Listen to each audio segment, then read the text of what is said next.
Hello, it's Anna Pacheco, SantaFe101.com. My guest today is Senator Michael Padilla. He's from District 14. Michael, do I have your permission to record this interview? Yes, thank you, Anna. Oh, good. So I understand with this last legislative session, a lot of progress has been made in terms of enhancing broadband usage here in New Mexico, and you were very instrumental in getting this legislation passed. So can you tell me about that and how we're going to go moving forward, how it's going to benefit the state of New Mexico? Certainly, and thank you, Anna, for inviting me to participate in this discussion. I've been actually at this for about 9 years now. I serve as the chairman of the Science, Technology, and Telecommunications Committee here in the legislature. And, it's an incredibly important thing, broadband. I think a lot of folks don't really realize just how important it is. We have three critical things that broadband will do for our communities and for our people here in New Mexico. First is economic development and job creation. If you can get a job in Tuscaloosa, Brazil, Albuquerque, and you live in, Las Cruces or vice versa, or anywhere else in the state, and you have adequate broadband, you can bring economic-based jobs to your community, which is additional money into your community that wasn't already there. So it's a very positive thing that way.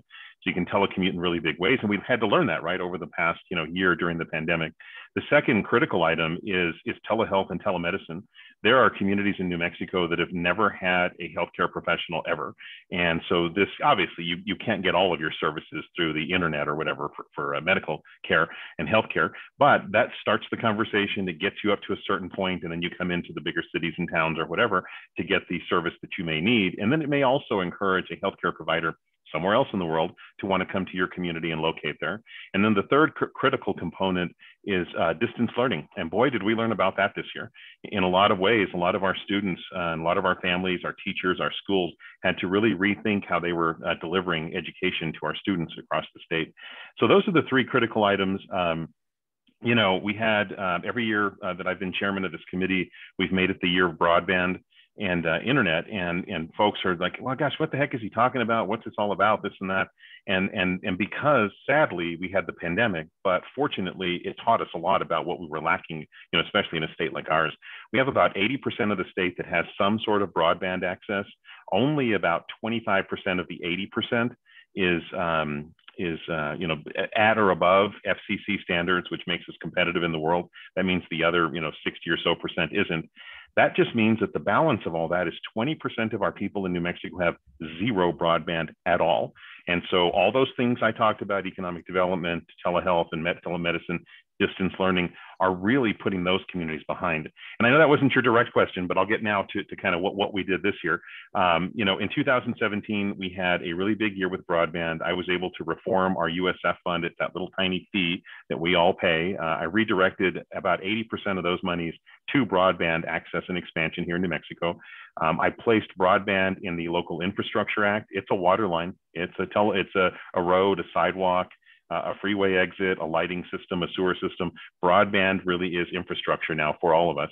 And then the third thing I was able to do was reform all of our telecommunication laws here in New Mexico that had not been updated and innovated since before the internet came along. So now fast forward, to 2021, we were letting all of that, kind of settle in and this and that. And what I come to find is that, much like opening a business, much like getting something done, for yourself, if you have to go, and bring money into a project or whatever, we didn't have a plan. We didn't have governance. We didn't have basically a way forward.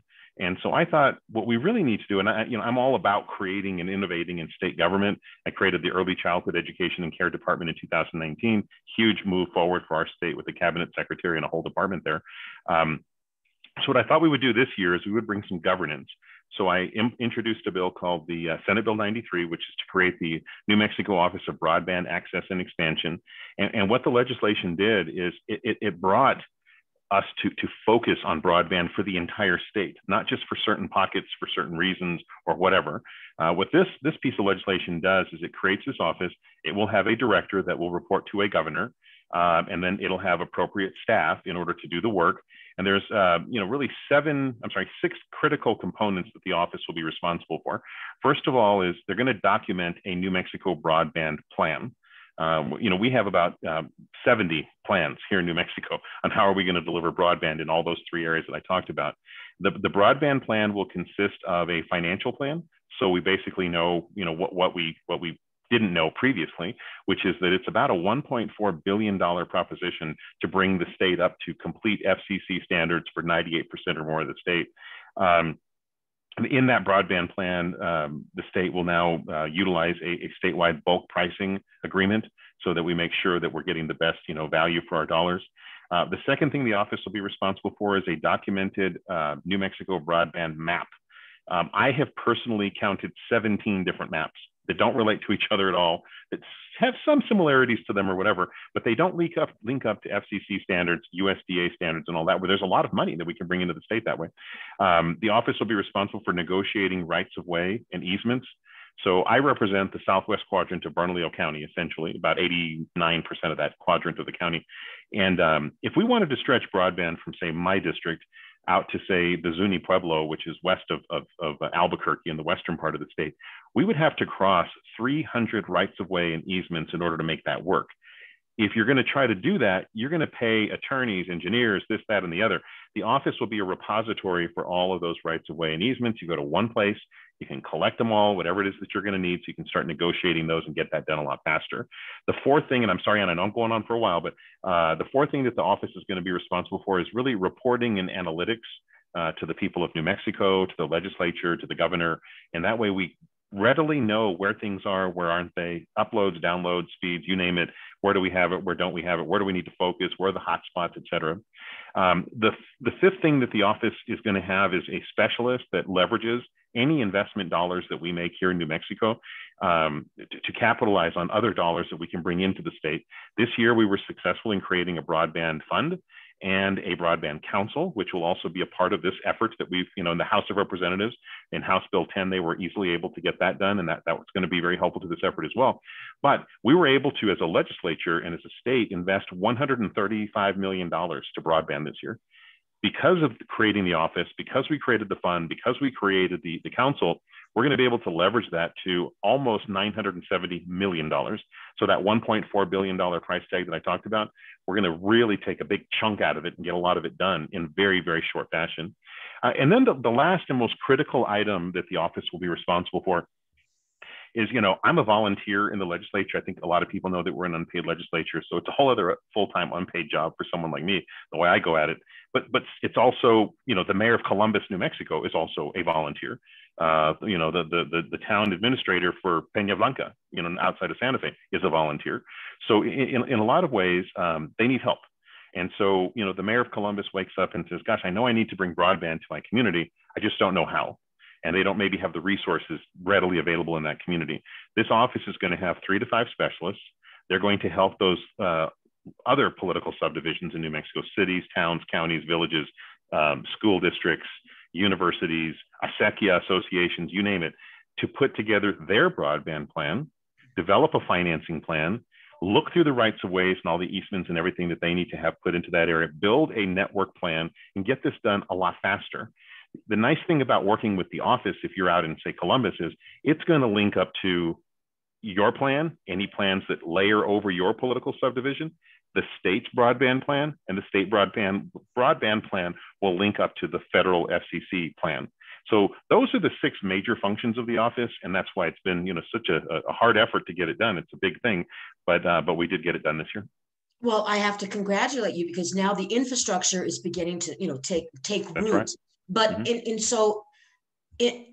when will we start seeing results from that? I mean, when are people going to have better access to broadband based now that this is now in place? I would say that's the $970 million to $1.4 billion question. We are right now, I know that the governor's office is in the process of identifying the first director of the Office of Broadband Access and Expansion, and choosing a smart, capable, energetic, passionate leader for that office is going to help us to answer that question. And I wish I could tell you, but I would say that, we've seen, spurts of work in the area of broadband here in New Mexico off and on over the past, say, 20 years. I think you're going to see, very large projects and action happening very quickly, because now it's in statute, this is the other thing that's very important. I didn't mention earlier, we're not, necessarily exactly unique. This is the most unique office that's been created in the country, but Some cities and counties and states and regions have created offices like this. This is the most comprehensive, but wherever they've been put into statute, they've actually worked very well, and things have moved very, very quickly. So what I talked about, what I was able to get done back in 2017, I would say that took New Mexico from like 46th in the country right into about the middle of the pack. I would say that we're going to be in the top 5, very, very quickly in the country because of the efforts that we took this year. But still, what is very quickly? Are we looking at 2024, 2023? What are we looking at in terms of? Oh, no, I think that things start kicking off, sometime over the next 12 months. I mean, where projects get identified, funding mechanisms come into fruition and come into a planning phase. You see RFPs so that we make sure that we're getting the best value for our dollar and this and that. So I think that you see projects kicking off in the next, 12 to 18 months, I would say. And then work actually, beginning to be completed within, I would say, 12 to 36 months to 72 months, somewhere in there. And then, again, we don't know everything that we don't know yet. That's why this office had to be created, because, I don't think that the throughput on our dollars before was there. And I think that is going to be definitely there now. And, so I feel very good about where we're going. Okay. And I have to ask you, so, I've done interviews up in Los Alamos, and, Los Alamos is where they have the Los Alamos National Labs, and you would think they would have excellent internet service. Mm-hmm. And I can't tell you how many times it's not worked, so how does that, just not looking at this new office right now, but in the past, how is it that certain cities have better access than others? How has that worked here in New Mexico? Well, that's an investment, by that local, political subdivision or that community. That might also be, someone, I believe that that's one of my major swim lanes in the legislature, is getting this done for our state. Maybe that community or that company or that school district had someone in that operation that was very focused on this and bringing those resources to those communities. There are a number of ways to bring broadband to people. What we call it terrestrial, which is on the ground. We have wireless, we have point to point. We have a lot of very innovative companies here in New Mexico. We have 2 new companies that I'll mention here. One of them is called Optipulse. Optipulse can, with direct line of sight, broadcast the highest broadband speed, to an aggregation point, and then driven down into the community. So if there's someone that's willing to take a project all the way to fruition, can find the funding to get it done, that's a very positive thing. Down in Roswell, we have, Optipulse is operating out of CNM here in Albuquerque. We have a company called Sky down in Roswell, and they're actually helium balloons that are the size of, like a skyscraper. But what they do is they go up. We only really need 5 or 6 of them, for New Mexico. And what that does is it broadcasts, because we have very rough terrain and topology, with our land here in New Mexico. Some areas are incredibly difficult to reach, but that's going to broadcast it to an aggregation point, which will take it off to folks on the ground. We have a company in Western New Mexico called Sacred Wind. They've used radio of unused white space, for television broadcasting, et cetera, to broadcast broadband that way. So there's a number of very innovative things happening here in New Mexico. And so helium balloons, you would actually just have helium balloons up in the sky, and they would be able to transmit broadband. They will broadcast it to almost like a cone, and then it will be picked up by an aggregation point on the ground that will distribute it where it really needs to go.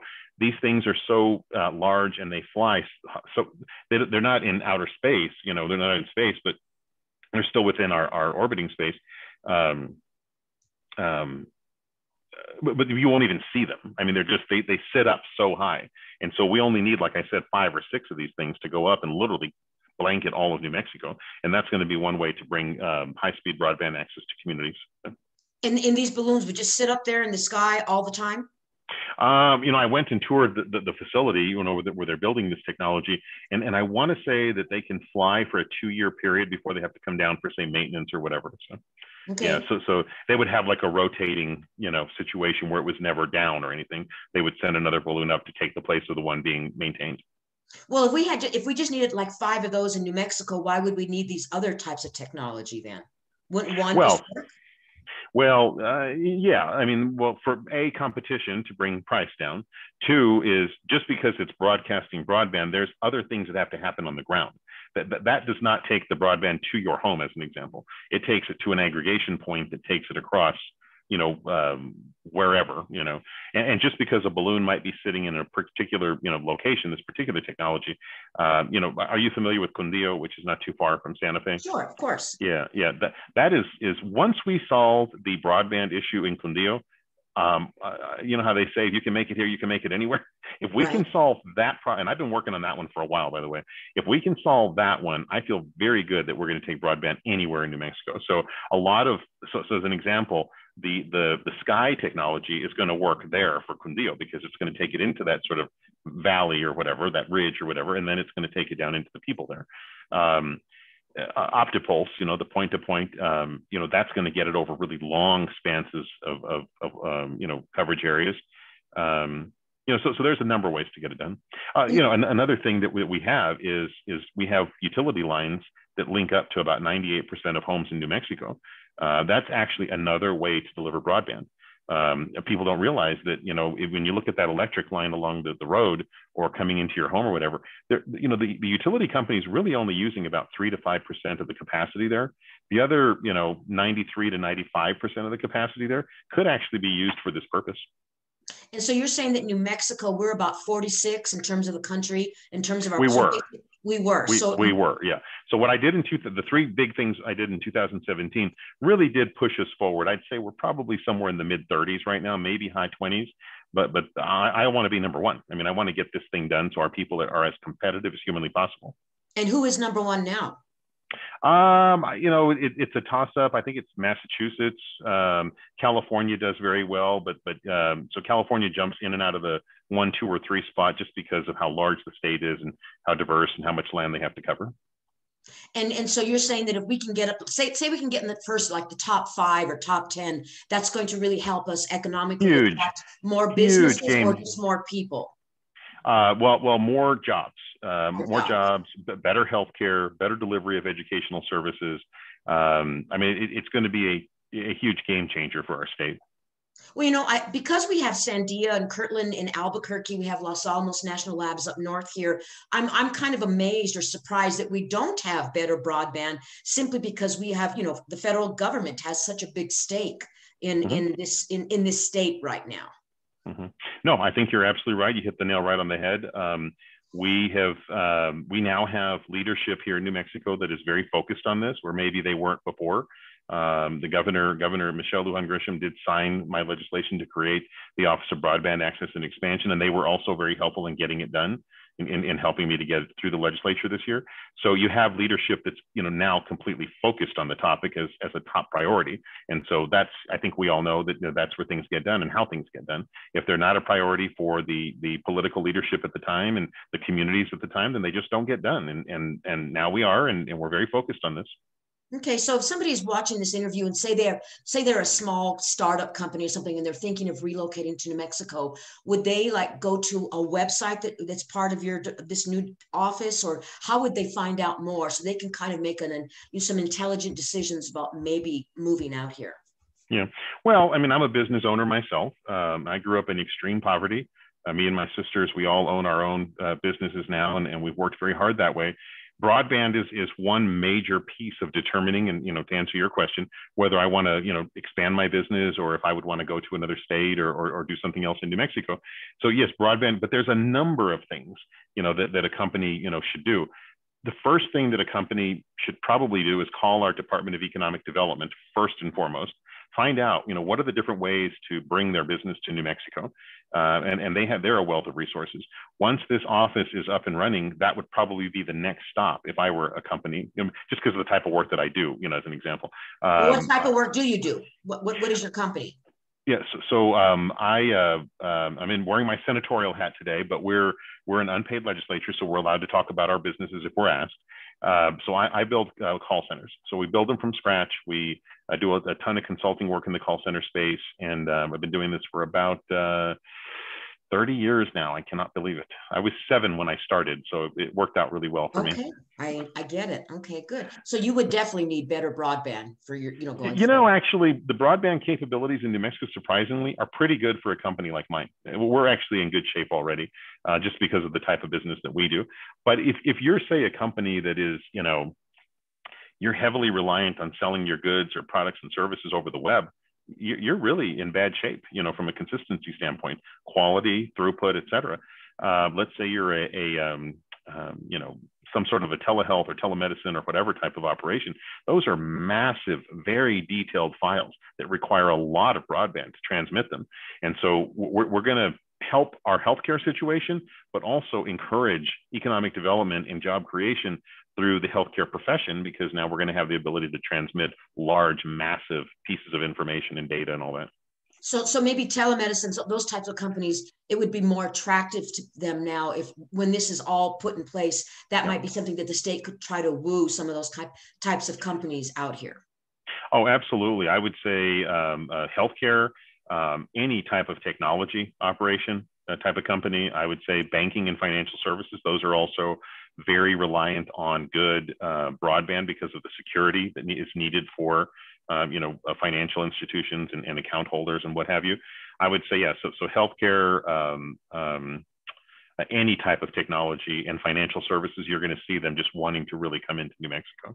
Okay, good. And so the governor hasn't hired the director yet. So when will this office, can you guesstimate when this office will be up and running? I would say that it's probably somewhere in the next 3 to 6 months. I know that they're in the process of determining how that's going to work right now, and they have already, interviewed multiple candidates for the office to be the first director there.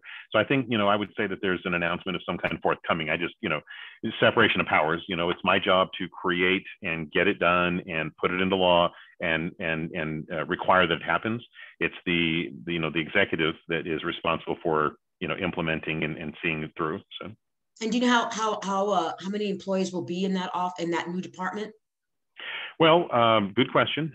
In my original bill, when I first introduced Senate Bill 93, I was asking for staffing headcount, somewhere in the neighborhood of about $1 million. $1 million to create the office and $1 million for the first set of staff. So that'll give you an idea. That's maybe, I would say 6 to 10, maybe 8 to 10 folks would staff the office.